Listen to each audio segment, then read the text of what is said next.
Oh, Komschia, was passiert morgen?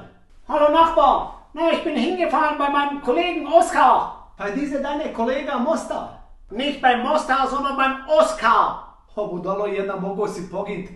Ist nicht schlimm, die Anzeige ist raus und jetzt bekomme ich Schmerzensgeld. Mindestens 3000 Euro. Čekaj, langsam sagen. 3000 Euro? Ja, Nachbar, mindestens 3000 Euro. Oh, to nije loša stvar, sad ćete oderat. Was hast du gemeint? Ja, ich sage dir diese gute Besung.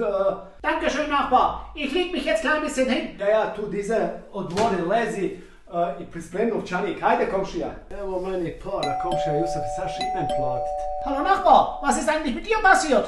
Oh, Komšija Jusuf, warum tu nix diese sauber machen? Ja, se razbiju. Wo bist du hingefallen? Bei hier unten, ja, laufen hier, i Chiu, tup.